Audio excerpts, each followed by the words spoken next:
श्रोतागण, भगवान श्री कृष्ण की इच्छा से श्रीमद् भागवत कथा शुरू हो रहा है। अतः आप लोग प्रेम पूर्वक, श्रद्धा पूर्वक बैठ के श्रीमद् भागवत कथा का आनंद लें, इसका रसपान करें। श्री गणेशाय नमः। ओम श्री सरस्वती नमः। या कुंदे तुषहारे हारे धवला, या शुभ वस्त्रावृता, या वीणा वरदंड मंडित करा, या श्वेत पद्मासना, या ब्रह्मा तुच्युत शंकर प्रभृति भै देवै सदा वंदिता। क्षमा पातु सरस्वती भगवती निश्चय दुजाया। ओम श्री सरस्वती नमः। सच्चिदानंद रूपाय विश्वातयादि हेतवे, तापम तत्य विनाशाय श्री कृष्णाय वयं नमः। श्री कृष्णाय वयं नमः। जो जगत के उत्पत्ति करता, स्थित और विनाश के हेतु हैं तथा जो तीनों प्रकार के ताप को नाश करता है, ऐसे सच्चिदानंद स्वरूप भगवान श्री कृष्ण को हम सब वंदन करते हैं, नमस्कार करते हैं। बोलिए श्री कृष्ण जी महाराज की जय। बोलिए श्री राधा रानी की जय। परमात्मा के तीन स्वरूप शास्त्रों में कहे गए हैं, सच्चिद तथा आनंद। सत प्रकट रूप से सर्वत्र है, चित्त मौन तथा आनंद अप्रगट है। जड़ वस्तुओं में सत तथा चित्त है, परंतु आनंद नहीं। जो जीव में सत और चित्त प्रकट है, परंतु आनंद अप्रगट रहता है, अर्थात अप्रगट रूप से रहता है, अव्यक्त रूप से है। वैसे आनंद इसके अपने अंदर ही है, फिर भी आनंद की इच्छा से मनुष्य इधर उधर भटकता रहता है। मनुष्य अपने बाहर की खोज करता रहता है। मनुष्य नानी देह से संत चित आनंद से आनंद की खोज करता रहता है। आनंद जो तुम्हारे अपना स्वरूप है, आनंद जो तुम्हारे अंदर ही है, इस आनंद को जीव ने किस प्रकार तुम खोजोगे? आनंद तो तुम्हारे अंदर ही है, अपने अंदर ही झांक के देखो, आनंद तुम्हारे अंदर ही मिलेगा। मनुष्य नारी के देह में आनंद को ढूंढता है, लेकिन आनंद नहीं मिलता। दूध में मक्खन रहता है, मगर दूध में मक्खन रहता है फिर भी वह नहीं दिखता, परंतु दूध से दही बनाकर, दही को मंथन करके उससे मक्खन निकाला जाता है और मक्खन दिख जाता है। वैसे ही ठीक इसी प्रकार मानव को मनोमंथन करके आनंद को प्रकट करता है। दूध जैसे मक्खन का अनुभव नहीं होता, इसी प्रकार ईश्वर का, कि जो सर्वत्र हैं फिर भी उनका अनुभव नहीं होता।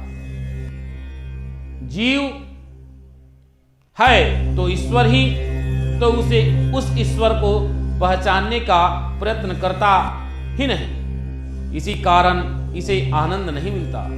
कोई भी कैसा भी जीव हो, उसे ईश्वर से मिलना ही पड़ता है। नास्तिक को भी थक हार कर अंत में परमात्मा के शरण में ही जाना पड़ता है। जो व्यक्ति परमात्मा के शरण में नहीं जाता है, उसे नास्तिक ही कहा जाता है।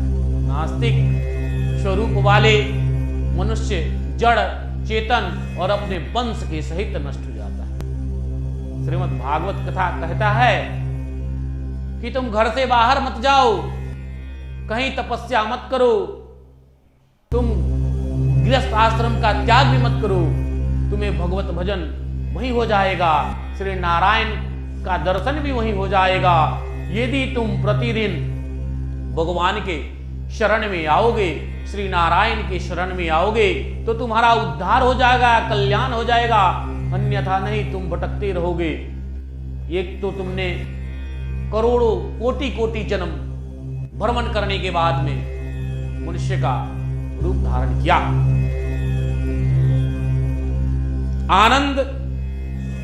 आनंद के अनेक प्रकार 33 उपनिषदों में बताए गए हैं, परंतु इसमें से 2 मुख्य आनंद हैं, साधनंजय आनंद और सर्वसिद्धि आनंद। साधन जय आनंद अर्थात विष जय आनंद की जो साधना या विष के नाश होने पर उस आनंद की नाश होता है और होगा। योगी लोग करोड़ों करोड़ों वर्ष तपस्या करने के बाद भी उस आनंद का अनुभव नहीं करते। जो एक असाधारण मनुष्य अपने गृहस्थ आश्रम में ही आनंद की प्राप्ति लेता है।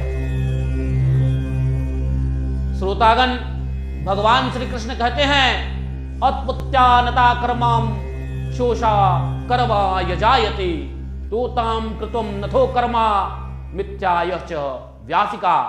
श्लोक नंबर 27 श्रीमद् भागवत गीता के अंदर भगवान श्री कृष्ण ने ऐसा अर्जुन को समझाया था।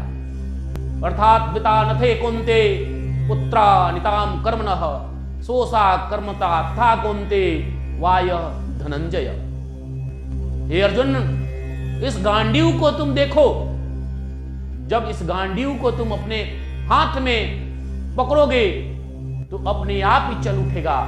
तुम्हें प्रत्यंचा खींचने की भी जरूरी नहीं है, क्योंकि हम हैं तो सब है।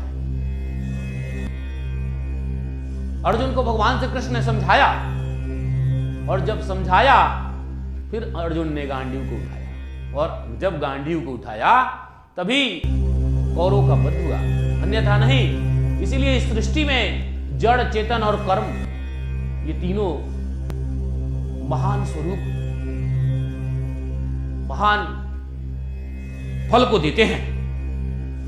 साधन आनंद अर्थात विष जय आनंद को जो साधन या विष के नाश होने पर उस आनंद को भी नाश होता है और होगा। योगी के पास कुछ भी साधना या विष नहीं होता, फिर भी उसको आनंद है, अर्थात सदा आनंद में रहते हैं। इससे सिद्ध होता है कि आनंद अंदर ही है, आनंद अपने अंदर ही है। इसीलिए आनंद को खोजने के लिए कहीं नहीं जाना है, आपको स्वयं अपने अंदर ही ढूंढना पड़ेगा। सतचित आनंद ईश्वर में परिपूर्ण है। परमात्मा परिपूर्ण सतरूप, परिपूर्ण चित्त रूप, परिपूर्ण आनंद कहलाते हैं। एक बार एक योगी अपने घर में बैठा हुआ भगवान को याद कर रहा था, भजन कर रहा था, नारायण नारायण का नाम ले रहा था। उसी समय भगवान वैकुंठ लोक से लक्ष्मी जी के साथ चले आए। जब लक्ष्मी जी बोली कि हे प्रभु, ये आपका परम भक्त है, आपको याद कर रहा है, कम से कम एक बार इसको दर्शन दीजिए। भगवान बोले, ये भक्त नहीं है, ये सिर्फ अपने इच्छा की पूर्ति के लिए हमको याद कर रहा है। यदि तुम्हें इसका परीक्षा लेना है तो देखो, हम दिखाते हैं कलयुग का मनुष्य कैसा होता है। भगवान नारद जी को बोले कि हे नारद जी, आप इस महात्मन के पास जाइए और कहिए कि भगवान ने बुलाया है, आप चलिए उनके पास, मने वो दर्शन देंगे आपको। नारद जी वहीं गए। जाने के बाद में उस भक्त ने नारद जी को जलपान वगैरह कराया और बोला कि आप किस हेतु आए हैं, आप बताइए। नारद जी बोले, ये प्रभु, आपको श्रीमन नारायण ने बुलाया है, चलिए आपको दर्शन देंगे। उस व्यक्ति ने बोला, ये नारद जी, अभी हमारा उम्र तो मात्र 21 वर्ष का है, अभी तो हमने कुछ देखा ही नहीं। तो नारद जी बोले कि अरे भगवान बुलाए हैं तो देखने का न देखने का क्या सवाल है, आप चलिए उनके शरण में चलिए। फिर वो बोला कि प्रभु, अभी हमें आप बकस दीजिए, अभी तो हमारा 21 वर्ष का उम्र ही है। जब हमारा उम्र 41 वर्ष का हो जाएगा, अर्थात मेरी शादी हो जाएगी, तब आप आके हमको ले चलिएगा तो हम चलेंगे। नारद जी बोले कि ठीक है, जैसी आपकी इच्छा। नारद जी चले गए। जब नारद जी भगवान के पास गए तो भगवान बोले कि क्या नारद? वो आया तो तो बोला कि नहीं प्रभु, उसने 19 वर्ष का अभी समय दिया है। बोला कि 19 वर्ष के बाद आएंगे। तो ठीक है, तुम 19 वर्ष के बाद फिर जाना। ऐसे करते करते उसका समय व्यापन हो गया और उसके यहाँ एक पुत्र ने भी जन्म ले लिया। पुत्र की उम्र भी 10 वर्ष की हो गई। फिर नारद जी पूछे, नारद जी बोले कि अब चलो भगवान बुलाए हैं। फिर वो व्यक्ति बोला कि अभी क्या, अभी तो हमारा पुत्र हुआ है, जिम्मेवारी बढ़ गया, इसका शादी विवाह हो जाएगा, उसके बाद में हम चलेंगे। तो बोला भगवान बोले, नारद जी बोले कि ठीक है चलिए। तो अब कितने साल के बाद में आए? तो वो व्यक्ति बोला कि आप पुनः 20 वर्ष के बाद आइए। ऐसे करते नारद जी चले गए। उसके पुत्र का शादी हो गया था, एक बच्चा भी हो गया था, उसका उम्र 61 वर्ष का हो गया था। फिर नारद जी आए, बोले कि चलो अब भगवान बुलाए हैं। तो बोला कि 10 वर्ष का और हमको समय दे दीजिए, अभी पुत्र हुआ है और पुत्र का मतलब पोता है, इसको थोड़ा सा खिला लें, बड़ा हो जाए, उसके बाद में हम चलेंगे। उस व्यक्ति का उम्र 71 वर्ष का हो गया। फिर नारद जी आए तो लाठी के सहारे चल रहा था, लाठी उठा के 2-4 लाठी दे दिया और बोला कि बार बार तुम हमारे पास आते हो और दूसरा कोई नहीं मिलता कि अभी मरने का समय हो गया है। तो भी नारद जी मरे बोले कि अरे कलयुग का मनुष्य है, ये कहां से दर्शन देगा। भगवान लक्ष्मी जी से बोली कि देखो ये हमारा भक्त है, ऐसे भक्त को हम दर्शन दे के ही क्या करेंगे। तो भक्ति ही नहीं तो शक्ति कैसे आएगी? भक्ति करोगे तभी शक्ति आएगी, विश्वास करोगे तभी विश्वास आएगी, अन्यथा नहीं। बोलिए श्री कृष्ण जी महाराज की जय।